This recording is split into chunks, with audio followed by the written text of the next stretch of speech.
The boardroom wasn't supposed to sound like this. Not with shareholders seated around a gleaming mahogany table, papers stacked neatly, pens resting in place.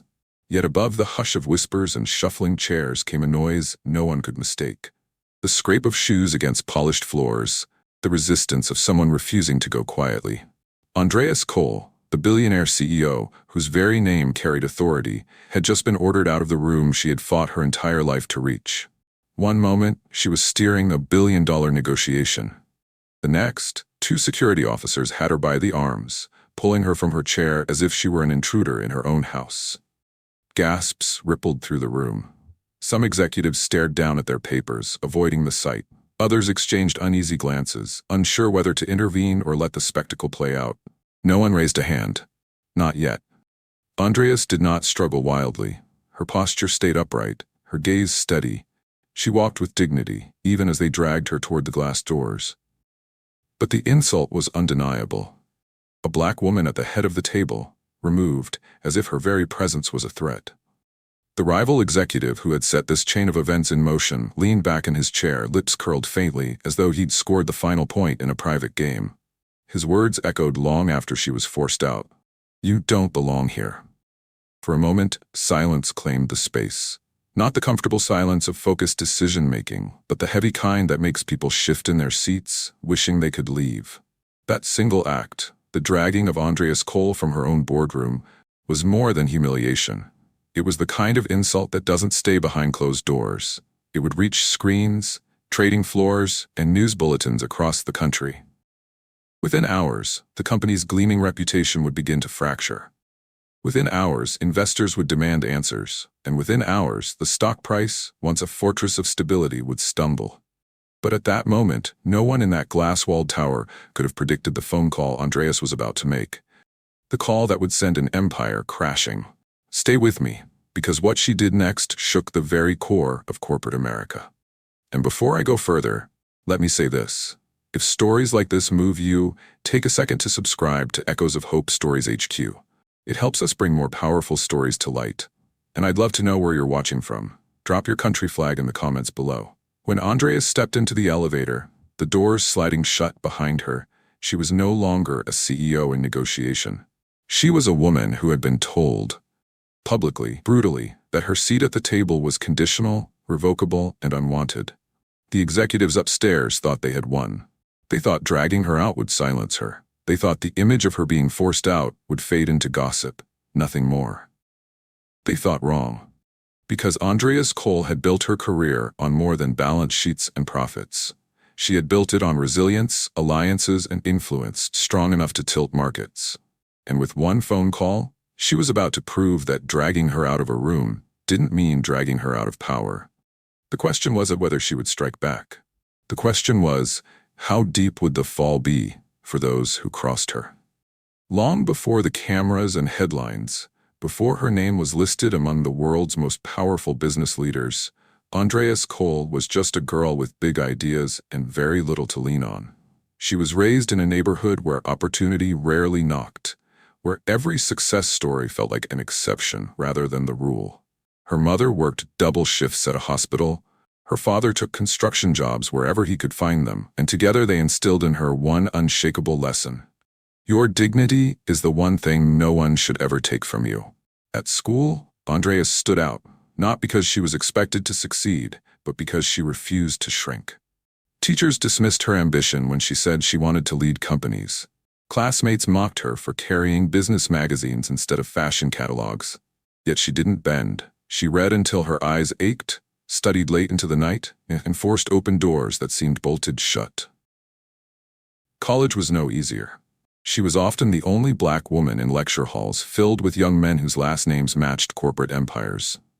When she spoke, some rolled their eyes. Professors occasionally confused her name with someone else's, as if her presence wasn't worth remembering. Still, she answered every question, stayed after class, and made her mark so undeniable that dismissing her became impossible.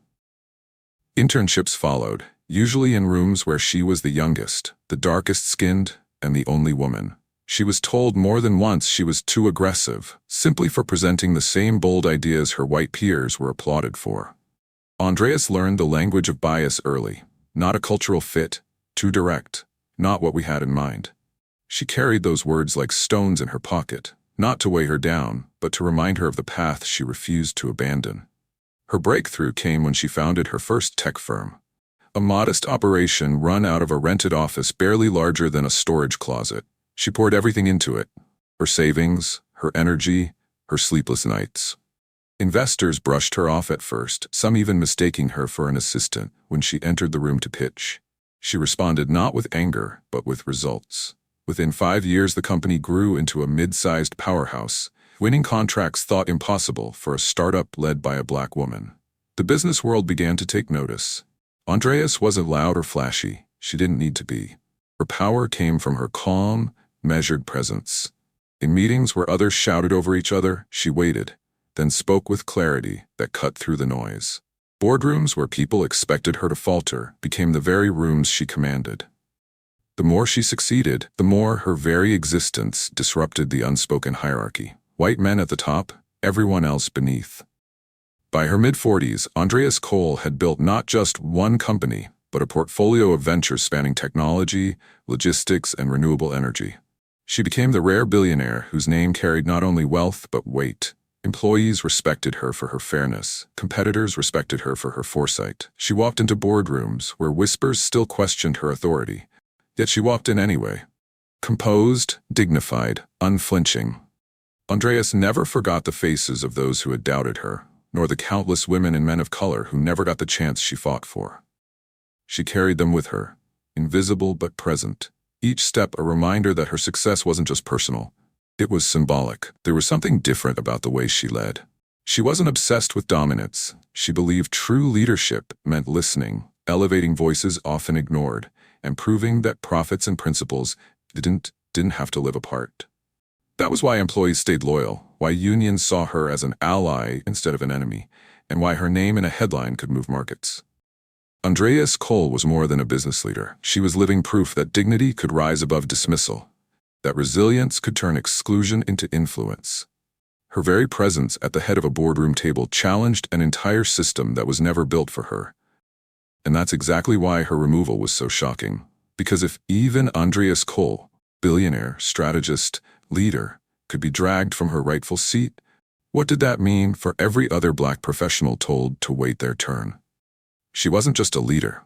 She was the embodiment of what determination could achieve, which made the act of pulling her from that boardroom not only an attack on one woman, but on the progress of everyone who saw their hopes reflected in her. And now, with her dignity tested in the most public way possible, Andreas was about to show the world that her power did not rest in being allowed a seat at the table. Her power was in reminding the table who really needed her. The boardroom gleamed with glass and steel, the kind of space designed to remind everyone that billions were at stake. A wall of windows overlooked the city's skyline, sunlight bouncing off the polished table where folders, charts, and digital screens laid out projections for a $12 billion merger. This was more than numbers. It was the deal that would define careers, cement legacies, and shape an industry. And at the head of the table sat Andreas Cole, calm, composed. Every detail about her presence spoke of authority.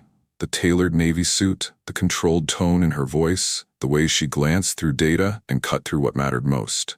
Her team listened, nodded, adjusted. To them, she was not only their leader, but their anchor. But not everyone in that room saw her that way. The tension was not just about the deal, it was about who was speaking. Andreas had walked into enough meetings to recognize the patterns. The pause when she entered, the subtle clearing of throats when she began to talk. The way a question she answered decisively was later re-asked to a man across the table, as if her word needed confirmation. These weren't accidents. They were reminders, quiet, persistent, that some in the room refused to see her authority as legitimate. Across from her sat Richard Hale, a senior executive whose influence was long-standing, inherited as much as earned. White hair slicked back, his voice was sharp, his smirk sharper. He had been a loud opponent of the merger, but more than that, he had been a quiet opponent of Andreas herself. Every time she presented an idea, he found a way to label it too ambitious or short-sighted, depending on the day. To him, Andreas wasn't the billionaire CEO who had built an empire. She was an interloper who had climbed too high. As the presentations rolled forward, Richard interrupted with the confidence of a man who had never been told to wait his turn. "Those numbers look optimistic," he said, his gaze pointed at Andreas, not at the charts. "Perhaps we should get a more seasoned perspective." The choice of words hung in the air. Seasoned. It was his polite way of saying she was out of place, unqualified, unworthy of trust. A few executives shifted uncomfortably in their chairs. No one challenged him. Andreas didn't raise her voice. She never needed to. "The projections come from 3 independent audits," she replied evenly. "They're not optimistic, they're accurate." Richard leaned back, lacing his fingers. "Well, accuracy depends on who you ask, doesn't it?" There it was, the insinuation that her judgment, her credibility, carried less weight.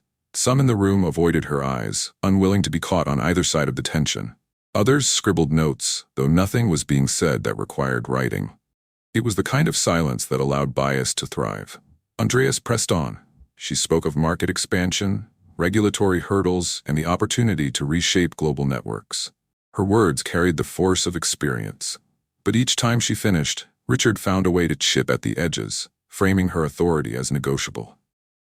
"Have we considered the risks of cultural misalignment?" he asked, stressing the word cultural with a deliberate pause. His smile was thin, but his meaning wasn't. It was more than a business point. It was a reminder that to him, she was the misalignment. Andreas felt the weight of every eye on her. She had been through this before, men questioning her, doubting her, dismissing her. Yet this time it was different. The stakes were higher. The deal on the table wasn't just financial. It was symbolic. If she let Richard undermine her here, it wouldn't only weaken the merger, it would affirm every whisper that she didn't belong at the head of the table. Still, she refused to give him the satisfaction of seeing her rattle. "Culture is precisely why this merger matters," she replied, her voice steady. "We have the chance to redefine what leadership looks like, not just in markets but in values." Her words struck a chord. The younger executive nodded, almost unconsciously. A few others leaned forward, intrigued. For a brief moment, she shifted the energy back in her favor. But Richard wasn't finished. He never was. He leaned forward, breaking the quiet hum of the projector. "Redefine leadership?" His laugh was low. "Leadership doesn't need redefining, Miss Cole. It needs protecting. From people who move too fast, from people who don't respect the history of this company." The room froze. The insult wasn't subtle. It was a challenge to her legitimacy, to her right to lead, framed as concern for tradition. Andreas locked eyes with him. She said nothing for a long moment, letting the silence push back harder than any outburst could. Around the table, some executives looked away, but none intervened. They were witnesses, passive, complicit, silent. The numbers on the screen faded into background noise. The real fight was no longer about balance sheets. It was about power, identity, and whether Andreas Cole's presence at the head of the table could survive the open hostility aimed at her. She had endured microaggressions, dismissals, subtle digs her entire career. But this day, the tension would not fade into another footnote. This day, the clash between Andreas and Richard would boil over, louder, uglier, and more dangerous than anyone in that glass tower expected. The air inside the boardroom felt heavier now, not because of the numbers flashing on the projector or the stakes of a $12 billion merger, but because the balance of power was shifting. Richard Hale wasn't debating strategy anymore. He was undermining Andreas Cole herself. For years, Andreas had trained herself to withstand microaggressions. The eye rolls, the muttered asides, the polite but loaded questions about her fit. But this was different. This wasn't whispered doubt. This was a public challenge to her authority in the very room she was meant to command. Andreas leaned forward, resting her hands flat against the table. "The data stands," she said, her tone measured. "And this merger is not about protecting the past. It's about securing the future." Her words carried weight. A few executives nodded, hesitant but visible. But Richard wasn't letting go. His smirk widened, his voice pitched louder, sharp enough to slice through the quiet. "You talk about the future, Andreas, but you've forgotten whose company this really is. Some of us built it long before you showed up with your big ideas and your—" He stopped just short of saying it, but everyone in the room heard the word unsaid. "Your kind." Andreas's jaw tightened. She had heard it in boardrooms before, sometimes blunt, sometimes dressed up in coded language. It was never about strategy. It was about reminding her that no matter how high she climbed, to some, she would always be an outsider. The silence stretched. No one moved. Not the executives scribbling notes to avoid eye contact, not the junior staffers shifting uncomfortably. No one interrupted him. And in that silence, Richard found confidence. He tapped the table with one finger.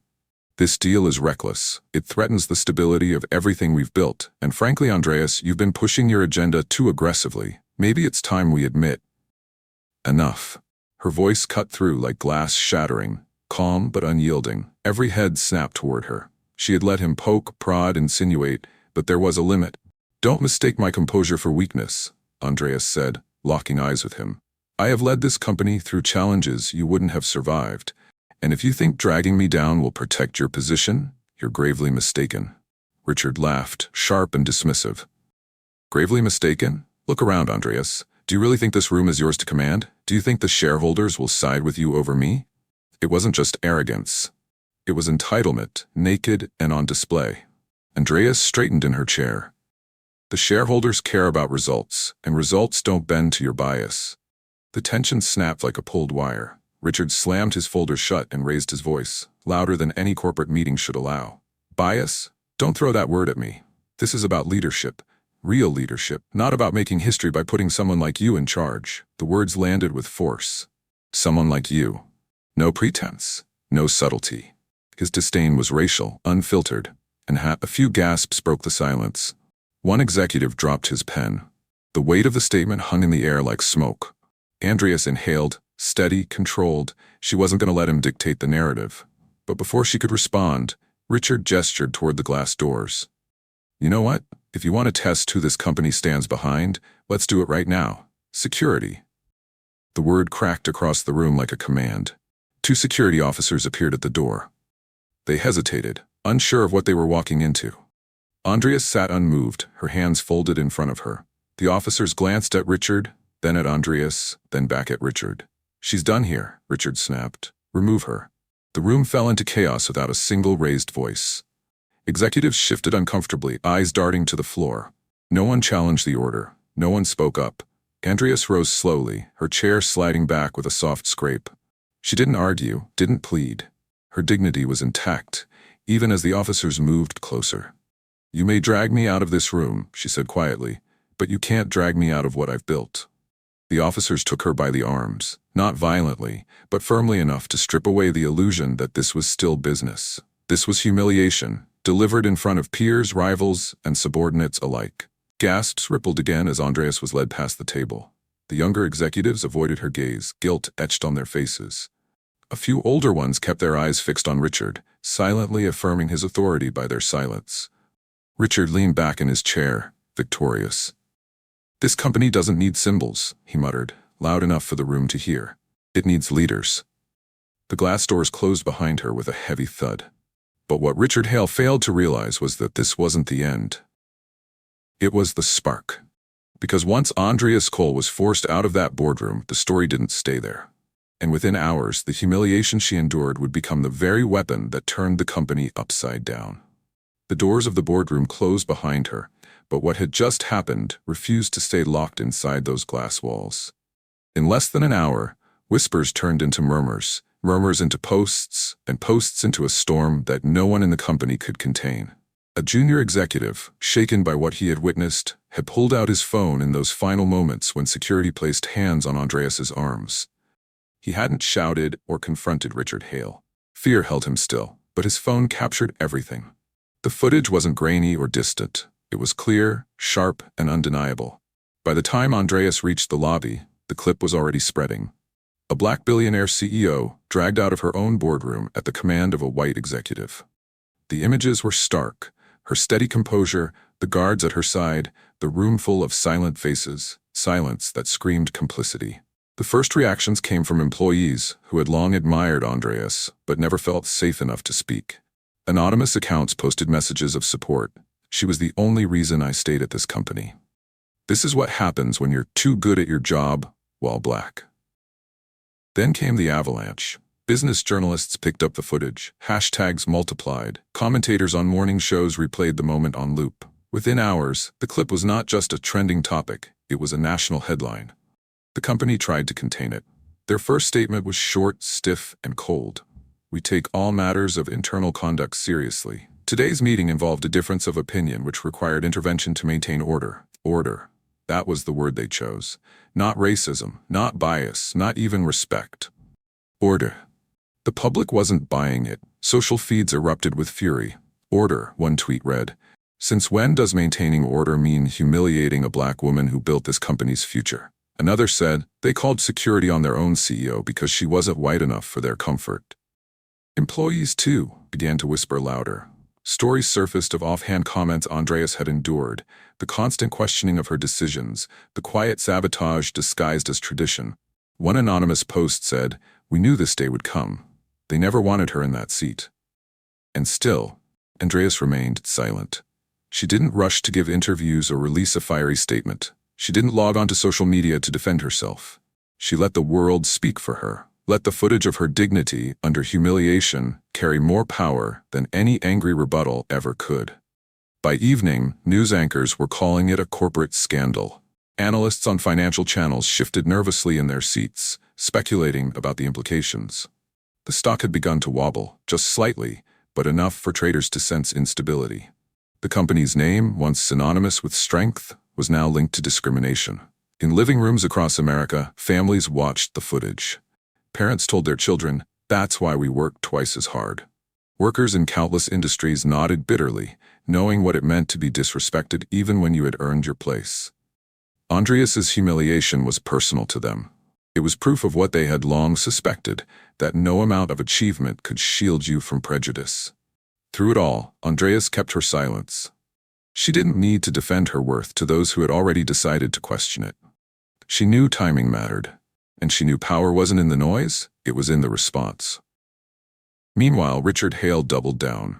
In a leaked email to close allies, he wrote, "Andreas lost control of the meeting. The decision to remove her was necessary. She cannot be trusted with leadership at this scale." That email hit the press within hours, and it did exactly what Andreas expected. It painted Richard not as a man defending tradition, but as the face of arrogance and racism. Every word he wrote became fuel. By nightfall, protests had sprung up outside the company's headquarters. Not massive yet, but loud. Signs reading "Respect Black Leadership" and "We Stand with Andreas" lined the sidewalks. Employees peeked through the windows, their company's brand now a symbol of shame. The board had not expected this. They thought removing Andreas would be a private humiliation, a power shift contained within their walls. They didn't anticipate the world would watch. They didn't anticipate that their silence would be louder than any defense. And in that silence, something was changing. Investors were starting to ask questions. Partners were reconsidering contracts. And behind the scenes, Andreas was preparing to make one move that would turn outrage into collapse. The humiliation wasn't the end of her story. It was the beginning of theirs. Because while Richard Hale basked in the illusion of victory, Andreas Cole was deciding exactly how to wield the leverage only she possessed. And when she did, the company would learn what it costs to drag dignity out of the boardroom. By morning, the footage had been replayed on every major network. Anchors analyzed it frame by frame, pausing on the moment security placed their hands on Andreas's arms, zooming in on Richard Hale's smirk, pointing out the stony silence of executives who looked away. The story had outgrown the company. It was now about America itself, about how a black woman could be a billionaire, a CEO, and still be treated as if she didn't belong in her own chair. Inside her penthouse office, Andreas sat alone, the blinds half drawn against the glare of cameras clustered on the sidewalk below. Her phone buzzed nonstop, messages of support, journalists begging for comment, allies offering advice. She ignored them all. For Andreas, silence was never surrender. It was calculation. And when the time came to act, she knew exactly who to call. She picked up her private line, the one reserved for partners who had invested billions in her ventures. The line connected immediately. A man's voice, steady, respectful, answered, "Andreas, I saw the footage. I don't know what to say." "There's nothing to say," she replied calmly, "but there is something to do." They spoke in short, clipped sentences. Andreas didn't rant about humiliation or waste words on outrage. She laid out the terms, simple and direct. If the board wanted her out, then her capital, her partnerships, and her global networks would walk out with her. Her voice remained steady, even as she spoke words that would decide the company's fate. "If they think I can be dragged from a boardroom, then let them explain to shareholders why billions in contracts vanish overnight." The man on the other end didn't hesitate.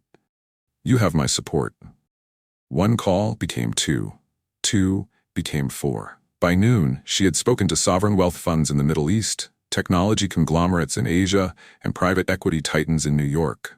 These weren't just acquaintances. These were people who trusted her judgment, who had prospered from her leadership, and who understood the insult she had endured wasn't just personal. It was racial. And if she could be discarded this way, then their own stakes were at risk. Andreas's strength had always been leverage, and now she was wielding it with precision. While Richard Hale strutted through the building as though his rival had been permanently removed, Andreas was tightening a noose around the very deal he claimed to protect. Every investor she called listened, and almost every one of them agreed. Without her, there would be no merger. Back inside headquarters, the board was growing uneasy. Analysts were calling non-stop, asking if Andreas was still on the leadership team. Questions they couldn't answer cleanly. Shares dipped another 2% by midday. Not catastrophic yet, but enough to hint at instability. Richard dismissed the concerns. "It'll blow over," he told colleagues. "She's making noise, that's all. The market will settle." But Richard didn't understand Andreas. She didn't just make noise, she moved markets. By mid-afternoon, the calls were no longer private. Word leaked that Andreas Kohl had withdrawn her backing from the merger. Investors panicked. Contracts that had taken years to secure suddenly hung by a thread. Partners who had once lined up to shake Richard's hand were now demanding to know why their money was tied to a company where racism dictated leadership. And still, Andreas had not spoken a single public word. The silence made her actions louder. Journalists speculated endlessly. Why hasn't Andreas issued a statement? Is she preparing legal action? Will she form a rival company? But those who knew her best recognized the truth. Andreas wasn't rushing to defend her dignity in sound bites. She was letting the company's arrogance destroy itself. In the quiet of her office, she leaned back in her chair, her face calm, her breathing steady. For years she had endured condescension, been spoken over, been doubted and dismissed. They thought dragging her out was the final humiliation. But all they had done was give her the perfect reason to show them, and the world, where the real power lay. By the time the markets closed that day, the company's shares had dropped 5%. Not a collapse yet, but the tremors of something far bigger. Investors were whispering, competitors were circling, and employees were beginning to realize Andreas Kohl hadn't been defeated. She was just getting started. And the call she made was only the beginning. Because the next move would not just bruise the company, it would shatter it. The morning after Andreas's calls, trading floors were restless. Brokers stared at screens flashing red, phones pressed to their ears as investors demanded explanations. The company's shares, once a fortress of stability, were sliding faster than anyone anticipated. At first, analysts called it a correction, the kind of dip that happens when rumors unsettle markets. But by noon, it was no longer a dip. It was a descent. Contracts tied to Andreas's ventures were dissolving. Funds she had once secured were being pulled. The market was realizing what Richard Hale and the board refused to admit. Andreas wasn't just a face at the head of the table. She was the reason the table existed. Every percentage point the stock dropped wiped hundreds of millions from the company's value. Traders barked orders, screens updated by the second, and the ticker symbol of one of the world's most recognizable firms was now a flashing warning sign. Financial reporters framed it bluntly: dragged out, shares down. Anchors reminded viewers that the scandal wasn't about a clash of egos, but about racism on full display. They replayed the video, over and over, showing a black woman forced out of her own boardroom while white executives sat silent. Each replay deepened the outrage and the sell-off. By mid-afternoon, shareholders began calling emergency meetings. Questions turned into fury. How could the board let this happen? Why didn't anyone stop it? Do you realize this is costing us billions? Inside headquarters, Richard Hale tried to maintain control. He paced the executive suite, dismissing every warning as temporary. But even his closest allies could see the truth. Investors weren't angry at market volatility, they were angry at racism costing them money. One email from a major institutional investor went public. "We cannot, in good faith, support leadership that humiliates its most successful black executive and then pretends nothing happened. Our funds are withdrawing effective immediately." The fallout was relentless. News outlets published stories from former employees, recounting years of bias Andreas had endured. The times her strategies were credited to others, the meetings she wasn't invited to until her results made her impossible to ignore. Each testimony fed the narrative. The scandal was no longer about one day in a boardroom. It was about an entire culture exposed by the removal of a woman who had outperformed them all. Andreas remained silent. Her refusal to speak had become its own form of power. She wasn't begging for reinstatement or fighting for reputation. She let the numbers speak. Billions erased from the company's market cap, partnerships evaporating, protests growing outside their glass towers. By the third day of trading, the slide was undeniable. Shares were down nearly 20%. Analysts who had once praised the company as untouchable were now asking whether it could survive the year. One headline read, "Racism has a price tag, and this company is paying it." Employees inside the company watched in disbelief. Some felt guilty for staying silent in the room. Others quietly cheered Andreas, knowing she was exposing what they had always lived under, the hierarchy that treated them as second class, even when they carried the company on their backs. Meanwhile, Richard tried to reassert authority. He appeared on a financial news program, declaring, "This company is strong. We don't bow to external pressure." But the clip was instantly spliced with footage of Andreas being dragged away. Side by side, his words collapsed under the weight of the images. Markets don't forgive arrogance. Investors abandoned him. And still, Andreas didn't need to raise her voice. Her strength wasn't in television appearances or press releases. It was in knowing that without her, the company had no credibility left. The racist act meant to diminish her had instead revealed her as indispensable. By the week's end, the losses had reached tens of billions. The merger, the grand $12 billion deal Richard had sworn to protect, was dead. No partner wanted to be associated with a scandal so public, so racially charged. Andreas's silence was no longer a question. It was an answer. She had made her move with one phone call, and now the world could see its impact flashing across stock tickers, balance sheets, and boardrooms around the globe. The humiliation she endured in that glass room had become the humiliation of an entire company. And the collapse was far from over. The collapse of shares wasn't just a financial story, it was a cultural reckoning. Across the country, boardrooms, classrooms, and dinner tables buzzed with the same question. If this could happen to Andreas Cole, what chance does anyone else have? Her removal from that glass-walled meeting wasn't seen as an isolated misstep. It was read as proof of what many had long suspected, that racism doesn't vanish when you climb the ladder. It waits at the top, disguised as tradition, order, or fit, ready to pull you down the moment you stand too tall. Reporters began connecting the dots.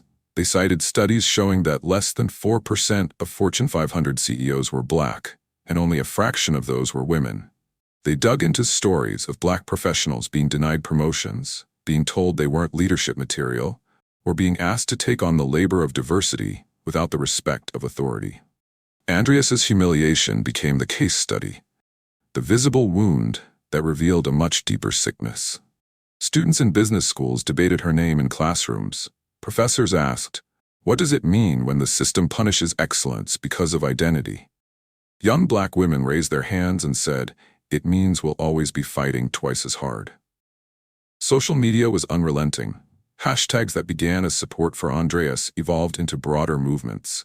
Boardrooms for all, not your token, respect black leadership. Thousands shared personal stories of exclusion. An attorney in Chicago wrote, "I've been mistaken for the assistant in my own office more times than I can count. Seeing Andreas dragged out hit me harder than any statistic ever could." The scandal spread far beyond finance. Civil rights leaders spoke publicly, saying Andreas's case was a reminder that racism adapts. It doesn't disappear, it disguises itself. Television hosts framed it as a turning point. This wasn't about one company. This was about the illusion that success protects you from bias. Andreas proved it doesn't. Inside other corporations, executives scrambled. Some issued statements about their commitment to diversity, desperate to avoid the same backlash. Others scheduled emergency workshops, hoping to shield themselves from exposure. But employees weren't fooled. They whispered, "They're only reacting because Andreas's story went viral. What about the rest of us who've been silenced?" The irony wasn't lost on anyone. A billionaire CEO with power, influence, and global reach had been treated as disposable. If she could be dragged out of her seat, What hope did an entry-level black worker have when facing racism at the hands of a supervisor? Andreas's humiliation became the mirror. People looked at her and saw themselves. The quiet dismissals, the stolen credit, the times their authority was undermined in subtle or overt ways. Her ordeal gave those invisible wounds a public face. Markets continued to convulse, but the cultural conversation was louder. Opinion pieces filled newspapers. Racism in the boardroom costs more than money. Why Andreas Cole's story belongs to all of us. The price of silence in corporate America. Activists pointed out that the silence of Andreas's colleagues was as damning as Richard Hale's outburst.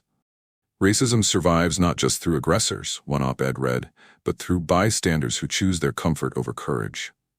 That message stung, because everyone remembered the faces in that room, executives who said nothing as a black woman was forced out. And still, Andreas herself said little. No interviews, no fiery posts. Only the image of her standing tall while security escorted her out remained etched in memory. That image became an icon, printed on protest signs, splashed across magazine covers, used as profile pictures online. It wasn't her words, but her dignity, that spoke loudest. The lesson was unavoidable. Racism at the highest levels was no longer a quiet secret. It had a face, a moment, a price tag. And yet, while the world debated, Andreas was not content to be a symbol alone. She was watching, planning, waiting. The company's freefall had proven her point, but she wasn't finished. Because exposing the rot was one thing, rebuilding the future was another. The world had seen her dragged out. Now it was about to see how she walked back in, not as someone begging for a seat, but as someone ready to redefine what leadership looked like altogether. For days, Andreas Cole had let silence do the work. Silence had magnified the footage. Silence had fueled speculation. Silence had turned investors against the very people who thought dragging her out would weaken her. But silence has a limit, and when Andreas finally chose to speak, the world stopped to listen. The press conference was announced without fanfare. No gilded stage, no dramatic backdrop, just a simple podium in a modest hall. Reporters crowded shoulder to shoulder, cameras flashing, microphones stacked like a wall. Outside, protesters lined the streets with signs bearing her name, chanting in unison, their voices echoing off the glass towers above. When Andreas stepped to the podium, the room hushed. She didn't rush, didn't shuffle papers nervously. She stood with the same composure she had in every boardroom, her navy suit crisp, her gaze steady, her voice calm. "I was dragged out of a room I built," she began, her tone clear and deliberate. Dragged out, not because of incompetence, not because of corruption, but because of bias. Because I am a black woman who refuses to be silent. Murmurs rippled through the room. Reporters scribbled, cameras zoomed closer. Andreas didn't stop. That moment was not about me alone. It was about every professional of color who has been told their ideas are too bold, their presence too uncomfortable, their authority too temporary. What happened to me was public. What happens to thousands of others every day goes unseen. She paused just long enough to let the weight of her words settle. This is not simply a story about one company. It is a story about a culture that would rather humiliate a black woman in front of her peers than confront its own prejudice. A culture that still believes diversity is decoration instead of leadership. Gasps followed. Reporters lifted their heads, realizing they were witnessing not just a statement, but a declaration. Andreas leaned closer to the microphone. "I will not return to a seat that was conditioned on my silence, but I will not step away from the fight either. If they will not build a table that respects us, then I will build one that cannot be overturned." Her words landed with precision. She outlined the formation of a new coalition, a foundation dedicated to advancing equity in corporate leadership. Its mission was not symbolic. It would provide funding, mentorship, and legal resources to professionals who faced the same walls she had been forced to climb. "We will not simply demand a seat," she said. "We will create institutions that redefine leadership itself." The room erupted in questions, but Andreas didn't flinch. She answered only the ones that mattered. A reporter asked, "Do you see this as personal revenge?" Andreas met the question head-on. "Revenge is temporary. Justice is permanent. This is about justice." Another asked, "What about the shareholders who lost billions?" Her reply was sharp. "They lost billions because racism costs. It always costs. The only difference now is that the price tag is visible." Every answer was a strike, not shouted, but delivered with the calm power of someone who had waited her entire life to be heard without interruption. Outside the hall, chants grew louder. Employees who had once whispered behind closed doors were now speaking out openly, inspired by her defiance. Messages of solidarity poured in from around the globe. Executives pledging reforms, organizations offering partnerships, ordinary people sharing their stories with the hashtag #WeAreAndreas. For many, her response wasn't just inspiring, it was vindicating. They had long felt the sting of being underestimated, of being silenced, of being made invisible in rooms where they had earned the right to stand tall.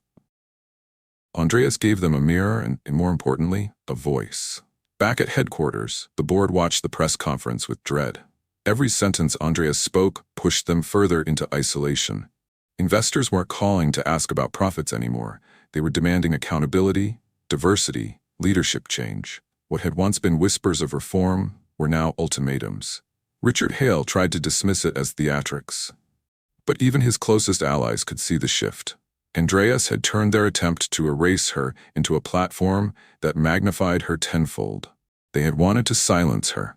Instead, they had created the loudest voice in the country on corporate racism. Andreas closed the conference with words that would replay across every screen. They thought dragging me out ended the conversation. But understand this, it only began it, and I will not stop until every boardroom in this country is reminded that leadership is not white. Leadership is not male. Leadership is not theirs to grant or take. Leadership belongs to those who earn it. The applause was immediate, thunderous, and unstoppable. Andreas stepped back from the podium, not with the face of someone who had been humiliated, but with the posture of someone who had turned humiliation into history. And while the world cheered, her opponents realized the truth. They hadn't removed her power. They had multiplied it. The morning after Andreas's press conference, the footage of her speech was everywhere. Clips flooded timelines, excerpts were quoted on talk shows, and headlines framed her as both leader and fighter. Dragged out, standing taller. Andreas Cole redefines leadership, racism costs billions. But what mattered more than headlines was how her words landed with ordinary people. In offices across America, Black professionals forwarded the video to colleagues with subject lines like, "This is us." One woman in Atlanta told her coworkers, "I've been silenced in meetings for years. Watching Andreas say justice is permanent gave me chills." A young man in Houston wrote online, "Seeing her face that room with calm strength makes me believe I don't have to shrink anymore." Messages poured into Andreas's foundation before its official launch. Thousands wanted to share their stories. Some asked for help. Others simply wanted to thank her for proving that dignity, even under public humiliation, could become a weapon stronger than bias. Corporations felt the pressure immediately. Boards convened emergency meetings, terrified of becoming the next scandal. Some released statements pledging change, but employees quickly called them out. "Don't post a hashtag now. You've ignored us for years." Others went further, announcing independent reviews of their leadership structures. It wasn't altruism, it was survival. Universities, too, began assigning her speech in business ethics courses. Professors asked their students, "What happens when the most qualified person in the room is still seen as disposable? What does that say about the system we've built?" Students debated fiercely. For some, it was an intellectual exercise. For others, it was their lived reality. Protests outside Andreas's former headquarters swelled. What began with a few dozen people chanting grew into thousands, marching with banners that read, "Respect Black leadership," and dragged out, but not defeated. Employees inside pressed their faces to the glass, watching history form just outside their doors. Some joined the marches after hours, ashamed of their silence in the boardroom. Internationally, the scandal sparked conversations about representation. In London, a commentator noted, "Andreas Cole's removal is not just an American issue. In our banks, in our companies, we've seen the same. Her stand belongs to all of us." In Johannesburg, activists praised her for proving that economic power could be turned into social power when wielded without fear. The financial world, too, continued to reel. The stock slide didn't stop with Andreas's company. Competitors saw investors scrutinizing their leadership diversity. Analysts warned, racism is no longer just a social liability. It is a market risk. For the first time, corporate bias wasn't being debated in closed forums. It was being priced on the trading floor. Amid all this, letters reached Andreas directly. Some were handwritten, shaky cursive from older workers who had endured decades of discrimination in silence. One read, I retired without ever seeing someone like me at the head of the table. Thank you for making sure the next generation won't have to wait. Others came from children, their parents encouraging them to write. I saw you on TV. You looked like a superhero, one girl scrawled in crayon. These letters became Andreas's private fuel. She read them late into the night, not for validation, but as reminders that her humiliation had been transformed into collective hope. Meanwhile, Richard Hale could no longer escape scrutiny. Once praised as a veteran executive, he was now the face of arrogance and racial hostility. Reporters camped outside his home. His name trended online with hashtags he could not escape. Shareholders demanded his resignation, some stating bluntly, "This man cost us billions because of prejudice." Yet the story wasn't about Richard anymore. It was about Andreas and what she represented. She had shifted the narrative from an act of racism to a movement against the culture that enabled it. She had turned personal violation into public revolution. The coalition she announced took form quickly. Partnerships with civil rights groups, funding from global investors, commitments from universities to feed talent pipelines, all converged under her vision. Within weeks, applications to her foundation numbered in the tens of thousands. She wasn't just responding to injustice. She was building a new infrastructure to prevent it. Her image, standing tall as security escorted her out, was printed on murals in Harlem, painted on banners in Los Angeles, projected onto buildings in Chicago. Artists called it the unbroken walk. Activists called it the new Rosa moment. Everywhere, people echoed the same truth. Andreas had not only survived humiliation, she had turned it into a mirror, forcing a nation to confront itself. And as her influence grew, so did the demands for change. Employees and companies across the country staged walkouts, citing her story as inspiration. Young graduates refused job offers from firms without black leadership on their boards. Investors began asking CEOs direct questions. What are you doing to ensure you don't end up the next scandal? The impact was undeniable. And yet, for Andreas, this wasn't about glory. It wasn't about revenge. It was about something far larger. Ensuring that no one else, no matter their rank, would ever again be dragged from a room for daring to belong. The scandal had begun with humiliation. One woman dragged from her rightful seat in a boardroom where she had earned her place 100 times over. But it ended with something far greater. A reckoning. Andreas Cole's ordeal did not stay confined to the glass walls of that corporate tower. It spilled into streets, into classrooms, into trading floors, into conversations that had been avoided for far too long. In being forced out, she forced the world to look inward. The company she once led had gambled that her silence would protect them. Instead, their arrogance became their undoing. Investors fled, contracts dissolved, and the merger collapsed. What they thought was a simple act of control became a global lesson in the price of racism. Andreas's response was never about revenge. It was about reclaiming dignity, not just for herself, but for everyone who had been told their excellence was not enough. Her words at the podium, "Revenge is temporary, justice is permanent," echoed far beyond the hall where she spoke them. They became the mantra of a movement. The echoes were everywhere. In offices, workers began speaking up when their voices were dismissed.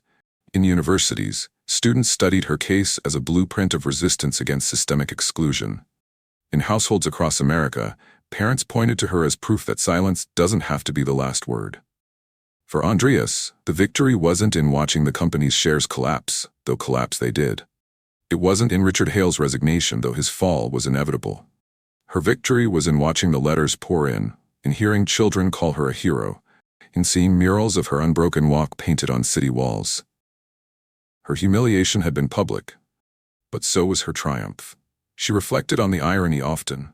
They had dragged her out to erase her, yet by doing so, they made her unforgettable. Andreas once said privately to her closest circle, "They thought power was the ability to shut me out, but true power is knowing they can't shut me down." Those words were never meant for broadcast, but they captured the essence of what she had become. A symbol of unyielding resilience, a reminder that dignity cannot be evicted. The broader lesson was clear. Racism in corporate America was no longer a quiet wound hidden under polished numbers and quarterly reports.